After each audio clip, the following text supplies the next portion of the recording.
We are live. All right. It is Thursday, November 30th, 2017. I'm Lori Gill, and right now we're going to talk about the Animal Crossing Pocket Camp holiday event, which just went live today, macOS High Sierra root vulnerability, Hour of Code, Pixelmator Pro, and maybe a little bit about forecast. We have a big show today. Big Yeah. show. There's a lot more to come because this is the iMore show. Joining me this week is the indelible Micah Sargent. How are Hi, you doing, Micah? Lori. I'm doing great. I'm doing great. It's just the two of us. Just the two of us. We can make it if we try. Oh, I'm yeah. Micah now. Micah always sings on the podcast. So. I always find some way to pick up on a word or a phrase and turn it into a song for some reason.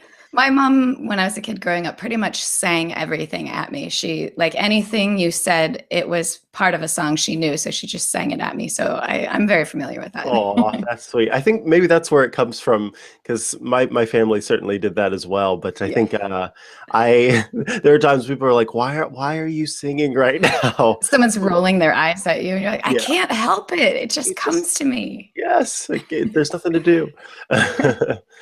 Well, first Well, off, let's get started talking about the live event from Animal Crossing Pocket Camp that just launched technically last night at 1 o'clock in the morning, my time. Micah, I know you've been playing the game too, so I'm sure you're very excited about this. yes, I was up to see the thing go live. I was walking around my camp at the time, and it said, "Hey, it's a new day, so you need to reset to like the main screen or something like that." So I clicked OK, and it sort of went back to that main screen where it shows the world and it's sort of going around. Mhm. And I clicked tap to start, and then suddenly it showed all of these new things. It was like, hey, you can get candy canes now, you can craft these things. And so immediately I was like, I have to start, trying to get that to work out. Did And you squeal with excitement like I did? As soon as I saw it, I went, yes, I was thrilled, and I'm already like, my little character has the Santa hat, has the oh, Santa jacket, and the Santa pants and the Santa boots. I'm so jealous. I haven't even come close to getting that far yet. All I've been able to do was I just started crafting a couple of the items, which you get the reward of the some of the Santa clothing for. So I've just barely started. I've just, for some reason, I became obsessed at that moment because I was like, oh, it's so cute. I'm going to try and pull it up here so you can see my little character Oh yes, please. with all of his Santa stuff on. Let's see. Sort of small, but Oh, I can't wait. Oh, that's so cute. For anybody listening, I'm looking at Micah's avatar for Animal Crossing Pocket Camp, and he is dressed to the nines in his Santa suit, and it's adorable. it's so cute. Now, my Man. question is, being that your character's male, they don't give you the option to be gender neutral. Mhm. Can you also get the reward of the skirt, or are you only given the option of the? It shows the skirt Mm. as the, like, that's the next thing that I can get. Now I've never tried to wear like a skirt because they even sell them like in the store, Oh, the okay, the so store. So I imagine I'd be able to wear it if I wanted to. okay. But yeah, that's sort of the next thing. I've got 40 more requests to do before I can get Ms. Claus's skirt. And then after that, it's only sort of crafting things that can get me any prizes. So Yeah. I decorated my camper as well Ah, with some of the stuff that I've gotten. So I became immediately obsessed. So this makes me so I don't know what happy. I'm going to do for the rest of the holiday season because I've already really locked in. But I like this, Lori. I like this because it means that Nintendo is probably going to be doing more of these events, and it keeps Animal Crossing Pocket Camp fresh. So there's always new Exactly. stuff to get. I think this is one place where some of the previous games that Nintendo has launched haven't had long standing enjoyment from players. They jump on right away, and then a bunch of them drop off because there's nothing keeping them going, which Hmm. they've actually tried to do. They do have events or offer special gifts if you log on certain days or things like that. But in this case, it's a long event where playing the game rewards you with items that you collect. And I think there's a lot of people out there who are excited about the collecting aspect of it. So Animal Crossing fans, I think, will really appreciate this kind of content because it will make them want to come back even after their campsite is full and they've welcomed all the characters, which I know it hasn't happened yet, but there are new characters coming too in a future update. I'm not sure when that's going to happen, but Yeah, we get to see that too. I think there's 11 new characters coming to the park too. 11 new characters, some new stuff to craft. Like Mhm. they're keeping this thing fresh, and I think you're dead on there about sort of the longevity of something like this. And I think that it is true to the I don't even know what to call it, true to the nature of the original game in the sense that it is sort of a you go in, you collect, you make your neighborhood. In this case, you make your camp, and it's all about like building out and collecting stuff. And so this is even on mobile. It's not as if you've got a game and then you've got a very pared down sort of boring version of the actual game. I think that this is just as well, not just as good, but it's fairly similar to what you would find on Wii and so on and so forth up the chain. So I'm happy about that, and looking forward to some of the new characters that'll be coming soon. And also sitting on my jolly couch and looking at my Christmas tree or holiday tree. I can't remember what they call it, like a red ribbon tree or something. I can't wait to see the fireplace. I'm most excited about that Yeah, it one. looks so nice. I'm also really glad that you're into this game a lot. We finally share enjoyment of a particular game like really enthusiastically. So I'm happy that you're Yeah, playing it. because I can. it's true. Like I've said this before on this show and elsewhere. Like I'm really not into gaming, and so to find this game that I'm actually enjoying, and I think it's because it's not. I've never been like a super competitive person when it comes to games and stuff like that, except if we're playing Uno. I will break fingers playing Uno. For some reason, that game makes me a monster. But other than Uno, I'm not really competitive. And so this game is just like, this is for me, really. This is not, for somebody else. I'm going to show you now. Oh my God, that's so Look at cute. The that tree and tree. then the packages next to it. Oh, Yes, that's and so you can go cute. up to the. It's kind of hard to see. You can go up to the snow globe, and Uh-huh. when you press it, it actually makes the snow fall inside of the Oh. snow globe. Oh, that makes me so happy. I love it. I Yeah, love it. I'm really thrilled with this. I've always loved holiday decorations anyway, so this is like the perfect way to decorate my camper.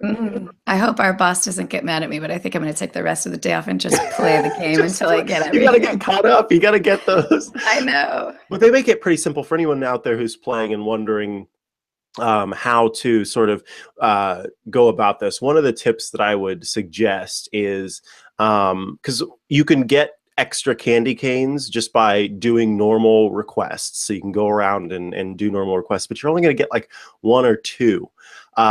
So I recommend starting by getting one that's one of the crafting one of the pieces of furniture or items that will net you more candy canes. So the one of the timed goals that's available. So if you're Yes. playing the game, check your timed goals section and the I believe it's uh the jingle fence and the jingle checked rug are the first two items that are the least amount of candy canes to get started on. And one of them nets you, I think both of them net you one of the Santa items. So yes. Yes.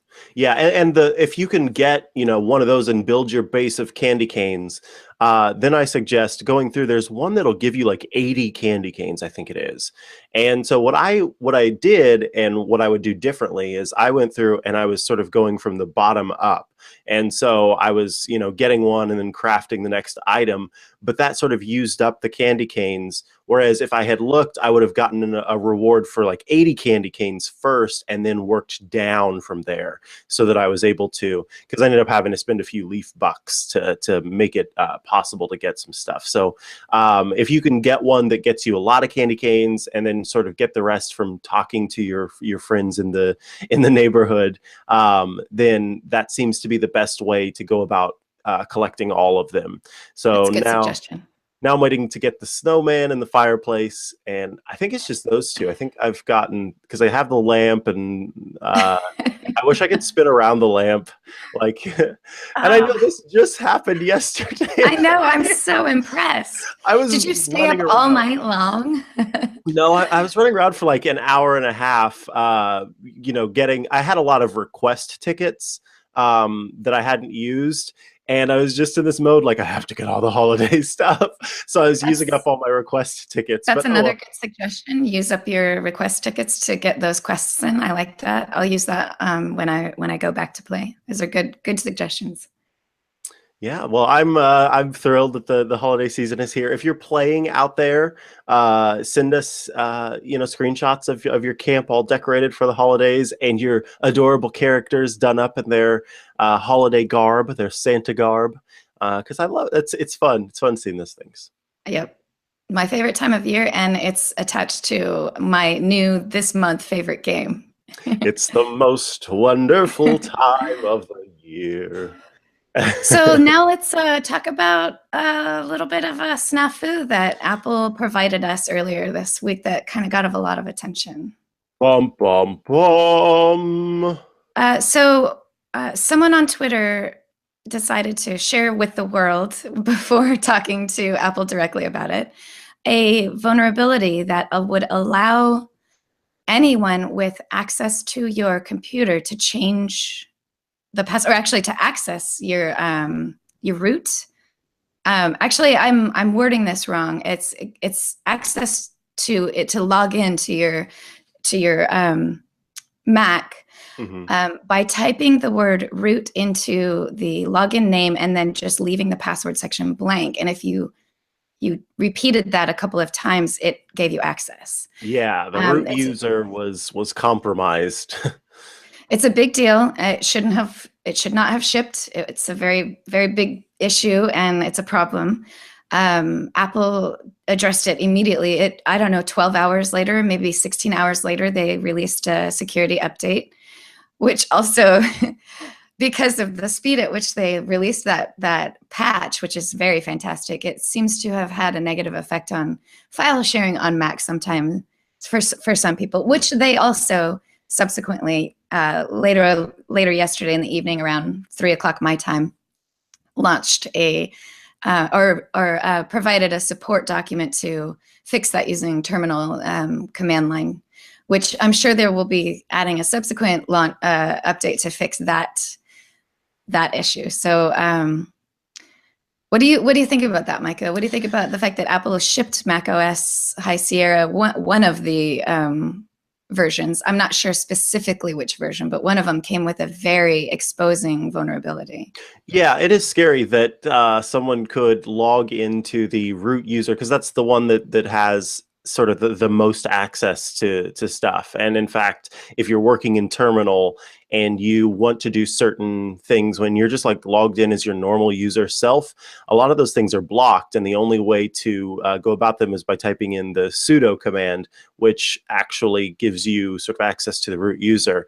And so to just have, if I keep hitting enter, or if I keep clicking login, here I am, I'm in, is my little jingle there. I think that it is pretty scary. But again, like, software ships with issues, and that, I'm not making an excuse for Apple. I like any company can release it. It's a big one, yes, but I mean, like, I'm not necessarily shook to my very core because of the fact that there's this issue. What is bothersome for me, and we had the pleasure of having you join us on Clockwise yesterday, and we It was talked a very little bit about this.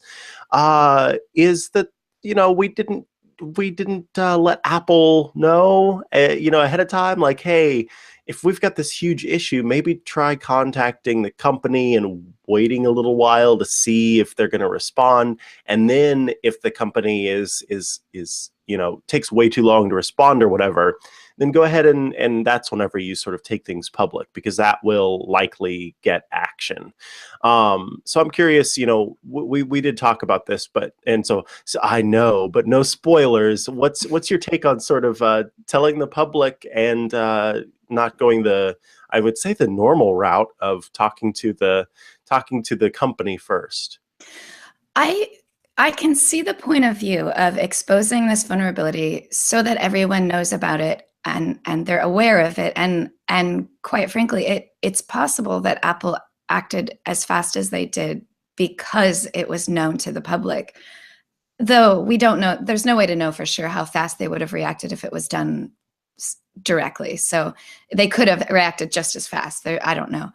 But I also feel that what happened with tweeting this out to the world without offering a way to fix it was really just irresponsible to all of us, because it told everyone, including the bad guys, that there's this way that you can access a computer if you have physical access to it, or if you can get to the screen remotely. So in other words, you don't literally physically have to be sitting in front of the computer if you somehow manage to have remote access to it, which again, these are very hard to do situations. It's not going to happen very easily.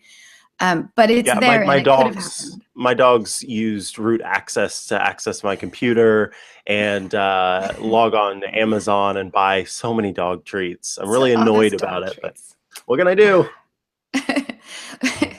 But in this situation, if a person was going to expose this vulnerability, it would have been nice to follow up with, here's how you can do that. Here's how you can protect it, because there's a very simple way that you can, you could, before the update came out, there was a very easy way that you could manually put a password in, which was under your directory utility section, and then enable user and then actually type in a password. Why wasn't that included with the original tweet or right after the original tweet, so that we can all feel like we can quickly protect ourselves? Instead, the entire Mac OS High Sierra using world was exposed to a vulnerability, and not everyone knew how to fix that or how to protect themselves after that.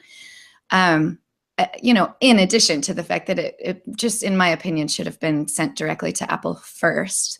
And then if Apple didn't follow up very quickly with a solution, responding to that person directly, and then following up with a security update very quickly, then let everybody else know and include how to protect yourself from it. I think that would have been the better route to take.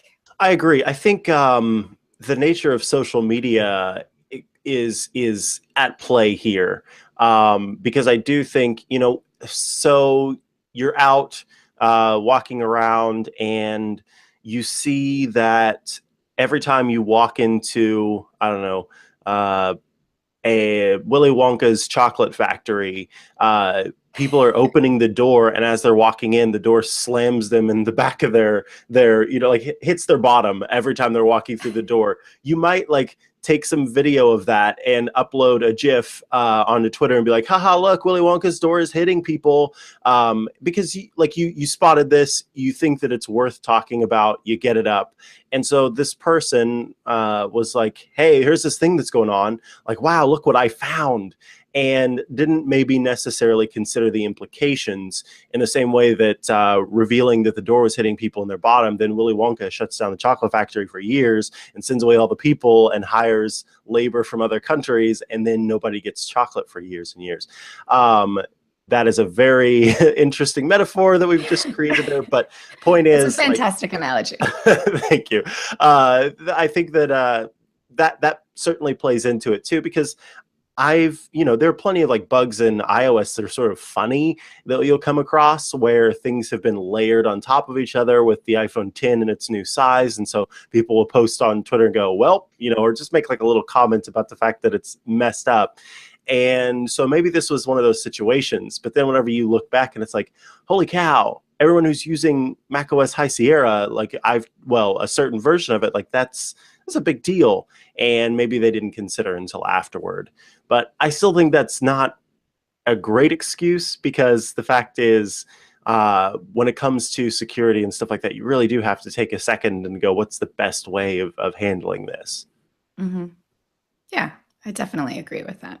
Perhaps there should be clearer, because I don't know what if I came across a vulnerability, where am I supposed, like, do I direct message to Apple support? Like, is there a page where it's like, here's the there's an vulnerability? email address, which I saw on Twitter and I don't have in front of me at the moment. Maybe we'll put it in our show notes. There's a direct email address that goes to Apple support that you can email, and they will get that information. And I'm sure there's somebody back there. It's not just a robot that's, not paying attention to these emails. I'm sure that somebody would have access to that and would respond to it directly and follow through and take care of that. So you don't even have to direct message them on Twitter, though you could. A direct message on Twitter is just as reliable. It doesn't expose that information to the public, because on Twitter, what I've noticed is that Apple support on Twitter is very communicative. They respond to almost every single message that gets sent to them publicly. So they're very communicative, and that's a great way to get in touch with them.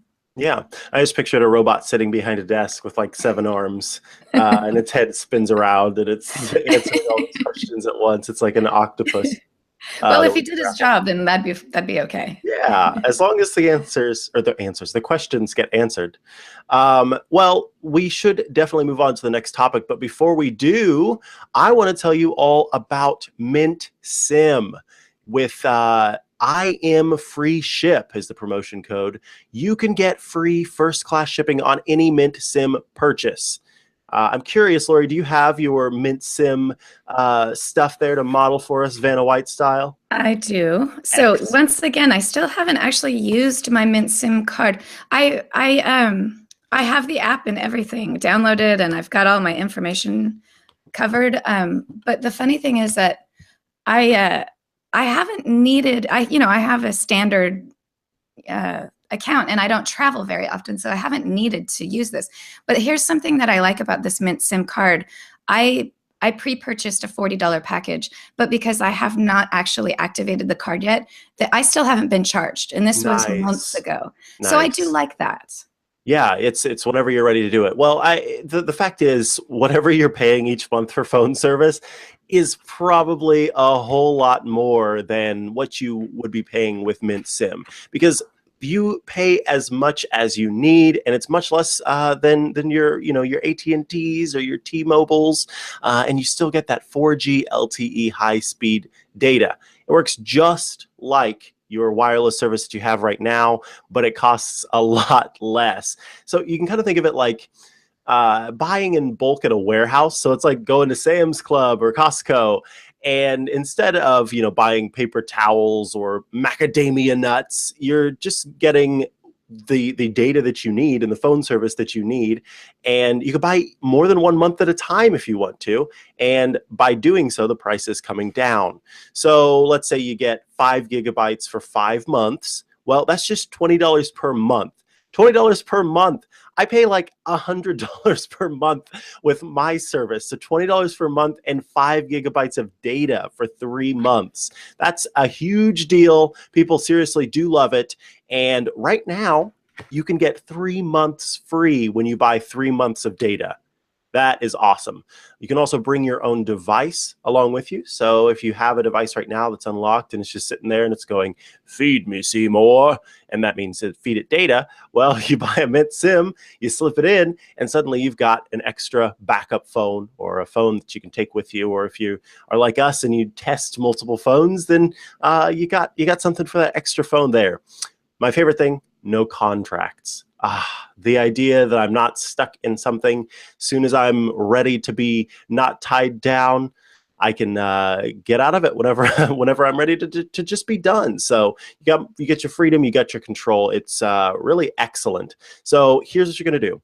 You're going to go to mintsim.com to get your Mint SIM card, and you can get that SIM card shipped to you absolutely free by using the promo code IMFreeShip. That's IMFREESHIP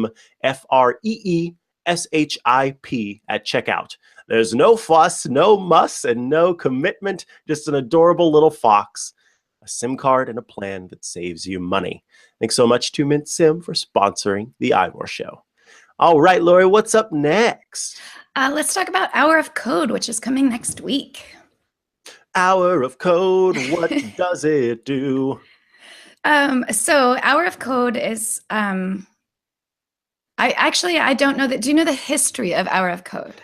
Oh boy, it is a long-standing. It is. Well, not like long-standing, but it is for the encouragement of STEM. Essentially, it's all about getting people into coding, getting people into the STEM field: science, technology. Is it engineering and math? I think those are the ones. But coding is becoming essentially another sort of language that people need to be learning. It used to be that, hey, everybody should probably be learning Spanish, and everybody should probably be learning, I don't know, just another foreign language. In this case, this becomes another language of some sort, whatever coding language you choose to pick up.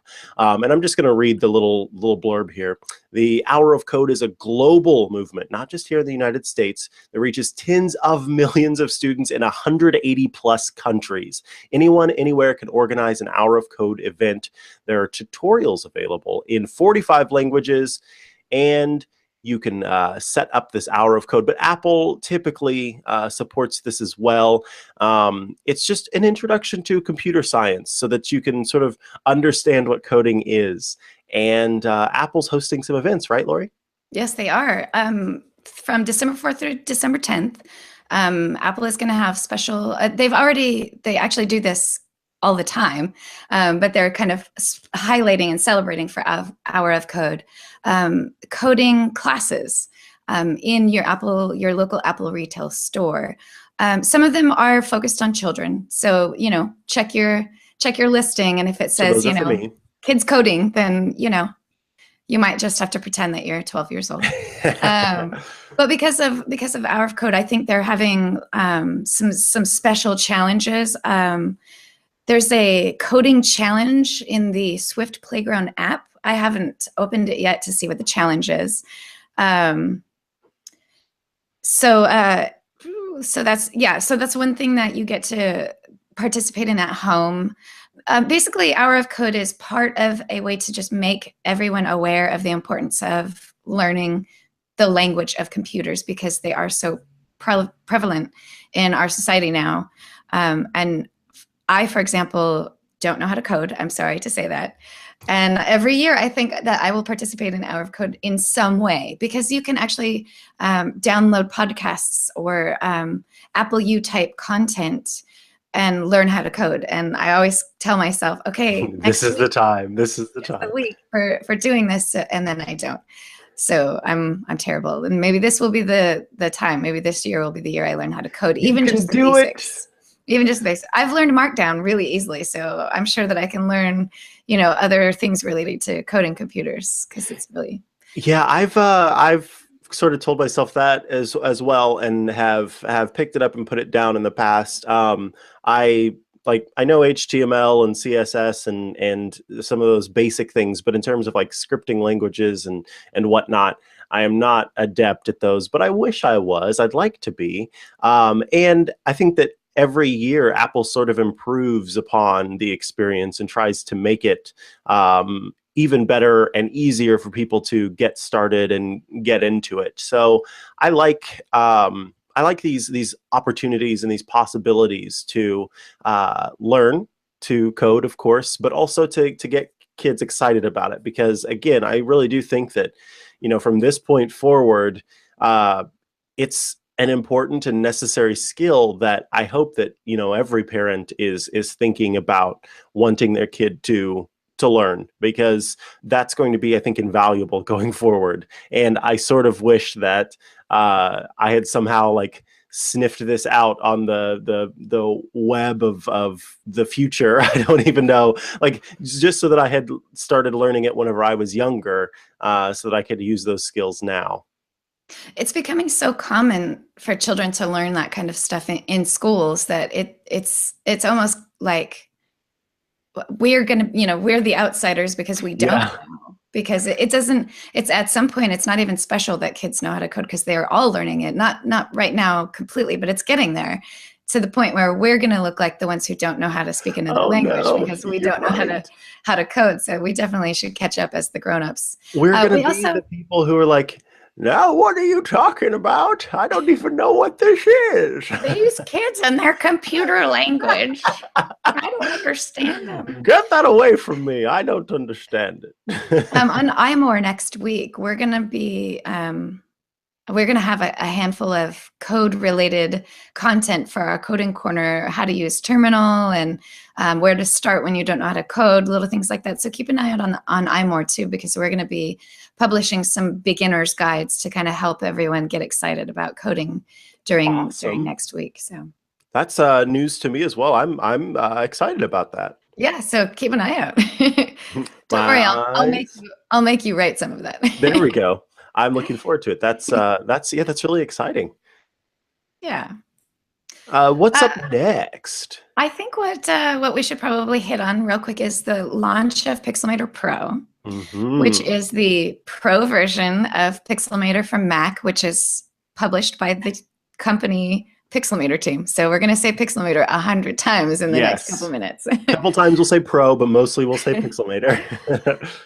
It just launched yesterday. I had the chance to play around with it for a little while. Not too long. They didn't give us too much of an advance copy of it, but it's absolutely beautiful. And I'm not a heavy photo editor. I don't really know how to use a lot of editing programs. I don't actually know how to use Photoshop at all. I've never used it. I know how to use other programs that are very similar to Photoshop, so I probably would be able to pick it up if I jumped in. But Pixelmator, the standard version that's been out for a little while, it's always been top on my go-to apps for editing photos because it's so easy to use. You don't have to know a lot of complicated details about masking and layers and things, though you can. You don't have to. And Pixelmator Pro just kind of takes that to the next level. It uses all of the same tools in Pixelmator, but it also adds a bunch more. It uses more advanced machine learning to help kind of like flesh out your photos better. It has painting tools so that illustration and graphic design is just all there, right there in the same app. You don't have to export or import to make that happen. Cool. It's beautiful. It's easy to use. I've turned kind of not great bland looking photos into just beautiful landscapes because I'm able to just like hit these little preset tweaks and then manually adjust those for each photo. You can group edit so you can use the same changes on a bunch of them all at once. It's pretty fantastic. One question that I've seen a couple of times is how it compares to Affinity Photo. Affinity Photo is another fantastic photo editing app, and there's a lot of people out there that use one or the other or both. And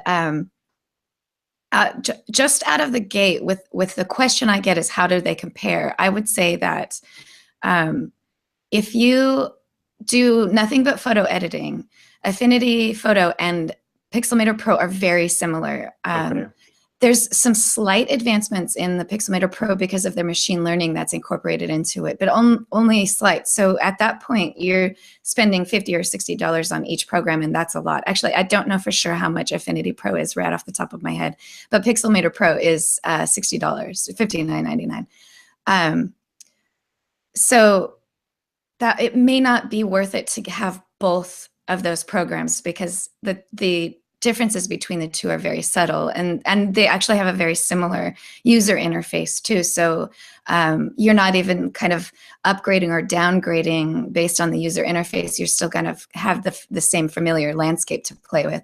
But if you're a graphic designer or if you're an artist and you like to illustrate, the tools that come with Pixelmator Pro for illustration and graphic design are incredible and absolutely worth it. If you already have Affinity Photo, but you are a graphic designer and you're looking for a program that will help you kind of incorporate all of that, Pixelmator Pro is absolutely an addition to your already existing Affinity Photo. It's definitely a great purchase for that. And you can try it out for 30 days. That's something else that maybe not a lot of people know about. Pixelmator Pro, like I said, is $59.99. So it's a hefty purchase for people, but you can try it out for 30 days and decide, yes, this is something that I want instead of what I already have, or yes, this is something that I want because I want to replace what I have, or I don't have anything and I'm getting started. Is this really worth the money? Mm-hmm. Try it for 30 days. There's a website that we'll link in the notes for directly downloading it from the Pixelmator team. I know I don't always recommend downloading apps that aren't in the App Store, but Pixelmator team is absolutely legit, and mm-hmm. you're not doing anything weird with your apps. So you can download directly from their website, just the trial version. And then I actually don't know how you upgrade. I'm guessing you buy a license from them if you do it that way. But if you're worried about it, I suggest do the 30-day trial to make sure you want it before you go all in. Buy it in the App Store. Yeah.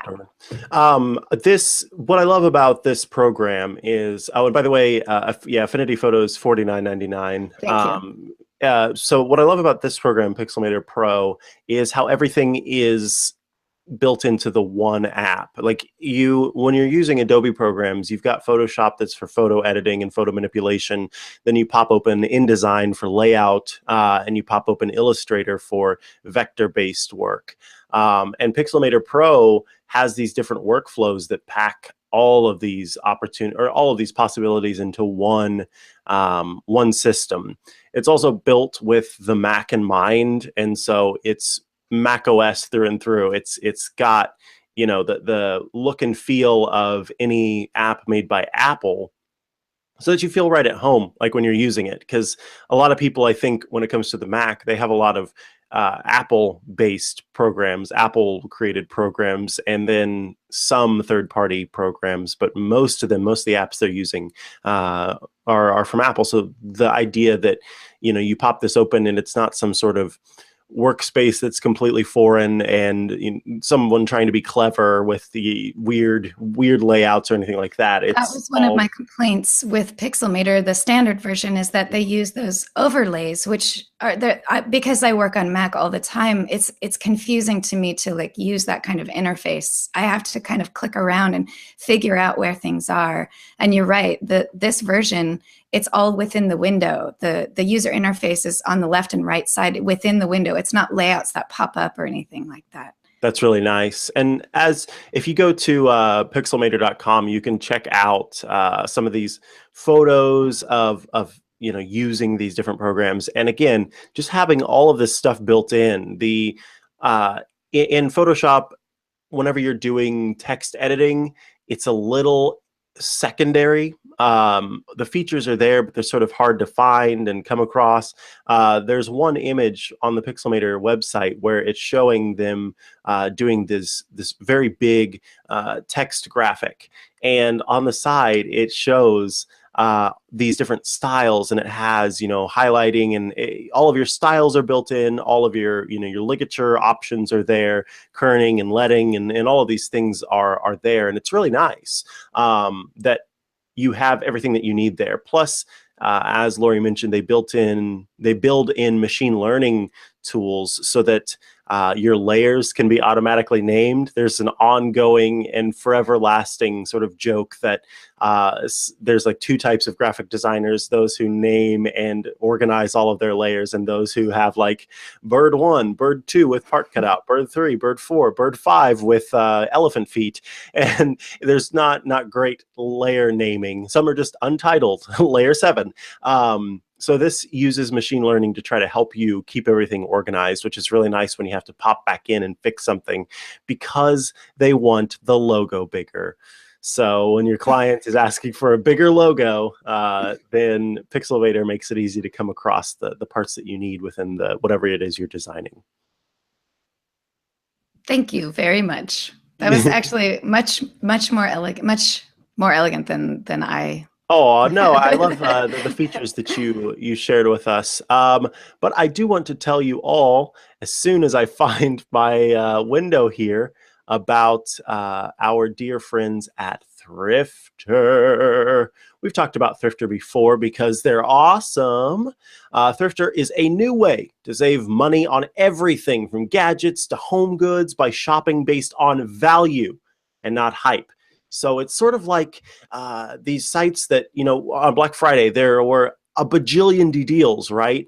But that's not necessarily all that great because some of those deals aren't actually deals. It's just they're always on sale. And so people make those deals present at other times. Well, Thrifter is based on value. So it's the good deals. And it's not just, the companies that are paying the most money to get their stuff out there on advertisements. So if you sign up at thrifter.com, you're going to get thoughtfully selected tech deals from places like Amazon and Best Buy Daily. And you're not going to get the fluff. It's all stuff and no fluff. I want to tell you about some deals that just hit. You can get a solid state drive from Samsung for $270.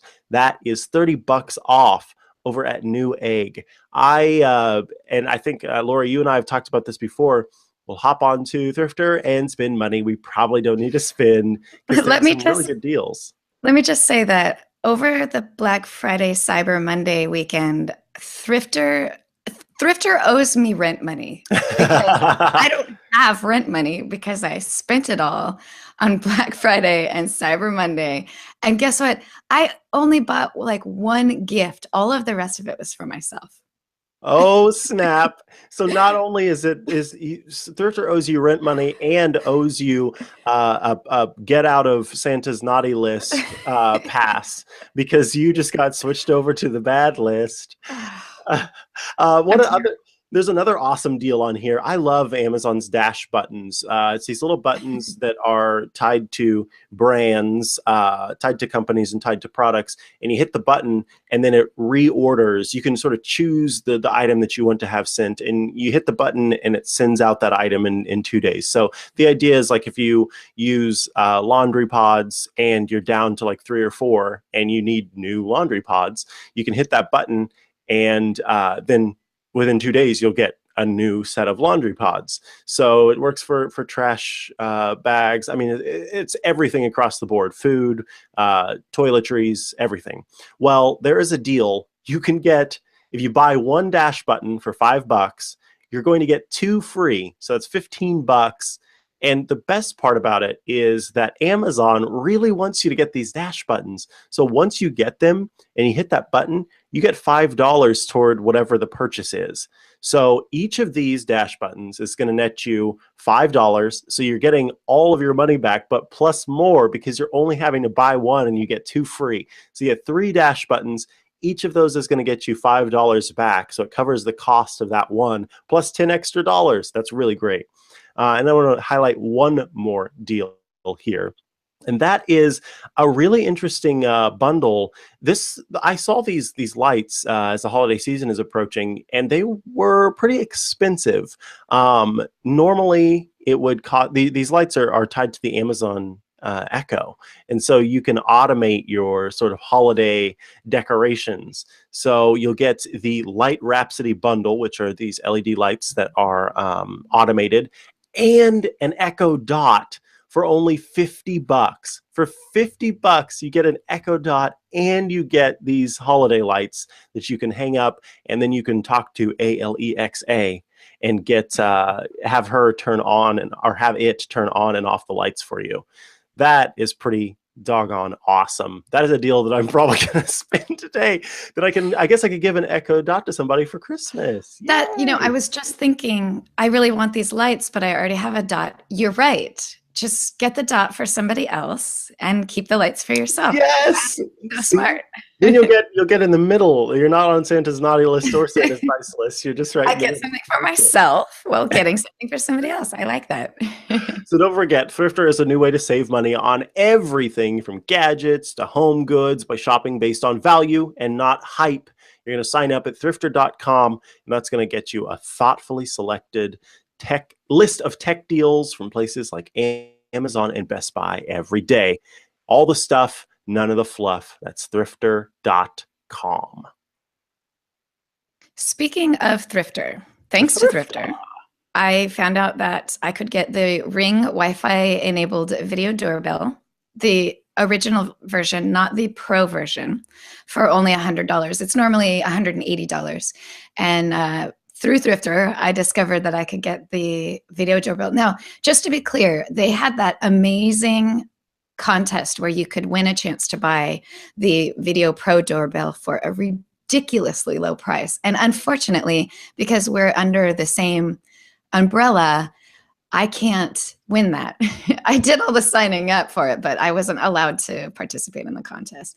So I didn't get that one because it's way out of my price range. But the standard one is within my price range at $99. So I finally got one. And I set it up all by myself. Nice. And got it all together, and it is now at my front door, sending me notifications every time somebody walks past my house. And I wanted to talk really quick about that because one of the things that kept me from buying one was I had a little bit of a fear that it was going to be more difficult to install than I can handle. And I'm also a renter, and I don't want to mess with too much in my house, right? And upset my landlord. So I just went for it because the price was so low, and it still is, by the way. You can still get the standard Ring Wi-Fi enabled video doorbell for $99 in certain colors. I think it's the nickel and the black are both $99 still. So all I had to do was take off my original doorbell, which is what you might call an analog doorbell. There's digital doorbells and analog doorbells. Digital ones are the ones that make a do do do do do type chime. It kind of goes along and kind of sings a song at you. Analog ones are the ones that just go bing bong. So the good thing is that they give you the stuff you need for both. Mine was just the standard one, so it was the easiest way to do it. But if you do have a digital doorbell, it comes with what's called a diode, which you just literally put right on top of the two connectors. It's so easy. Huh. So all I did was take off the original doorbell. Of course, turn off your electricity. Hit that breaker switch and turn off the electricity. If that's what you do first. Did that. Pulled out the old doorbell. There's just two little wires that stick out, and then mount the backing of the Ring onto your wherever your doorbell is, and you thread those two wires through this hole that's in the mount, and you just screw that on. Then those two wires, it's just two, they connect to these two screws. There's just two. It doesn't matter which direction they go. You just twist the little wire exposed metal to each of those. Again, electricity has to be off. And once they're twisted around, you screw those in so that they stay in place. And then you slide your actual Ring doorbell over the top of it. Bada bing, bada boom. You've just installed the Ring doorbell. It took me 15 minutes, and that was like 7 minutes of it was trying to figure out which one of my breakers was for my front doorbell. So it's really easy to do. And if you're out there and you've been thinking about getting the Ring doorbell and you're afraid of how complicated it might be to install it, it is absolutely not complicated. I don't know how to do anything. I don't know construction. I don't know electricity. I would never get a Nest, for example, because I wouldn't know how to install it, although maybe that'll be my next step. But I'm like that. I'm scared of that kind of stuff because I'm so afraid that I'm going to mess something up. And that you don't have to do. The Ring doorbell is super easy to install. And one more bit of information, the model that I got, the Wi-Fi enabled video doorbell, you don't have to connect it to your doorbell. If you don't have a doorbell, or if you just don't want your doorbell to make sounds, you don't have to do that. You can not connect it at all and use it wirelessly. You have to actually charge the doorbell when the battery runs low, if you do it that way. If you use your actual house connection, that's where the power charges from, so you don't have to charge it. But if you don't have a doorbell, or you don't want to use your doorbell's broke or something like that, you could just mount it on your wall and it works just the same. It's just that you don't hear a bing bong in your house. You get a notification on your phone instead. And for some people, like that's good enough. People who keep their phone by their side all the time, that's good enough. So you literally don't even have to connect a new doorbell to it. You could just put it on your wall and you're done. Awesome. I love the fact that it has the digital option, because I have an August doorbell cam, and it was only if you had the analog doorbell that it would work. So that's cool that you get the digital option as well. And I luckily had one, but in the house that I lived in before this one, we didn't have a doorbell at all. So it would have had to, you would install a digital one if you had the opportunity. So there you go, the Ring Video Doorbell. That's exciting. Do we want to hit anything else, or shall we sign off for the day? Well, that's sounds like that'd be good enough. Looks like I know we're a little bit early, but there's only 2 of us, so I think we did pretty good. We did an excellent job for just the 2 of us. We can make it if we try, just the 2 of us. Oh dear. We're gonna get in trouble. Probably, but that's okay. We're having fun here. We're doing it. Well, Lori, I thank you for having me join you today. Thank you for having me join you today, Micah. Where can I find you on the internet? If you're looking for me online, you can find me at Micah Sargent on Twitter, or you can go to www.chihuahua.coffee. That's CHIHUAHUA.coffee, where you'll find links to all the things I do, including my writing and podcasts, etc. And you can find me on Twitter at Apaholic. That's APPAHOLIK. You can find me at most of the other social things at Lori Gill. You can find me on iMore writing all about the holiday event for Animal Crossing Pocket Camp. Yeah. If Serenity Caldwell were here, you'd find her at Settern. That's SETTERN. I think that's where all of her social things are. So yes. Thank you very much. Thank you all, and thank you to Jim Metzendorf for editing this show. He does a fantastic job. And I guess we'll be back next week, eh? Yes. Thank you. Bye, everybody. Goodbye. Okay, that was, I'll hit stop broadcast here.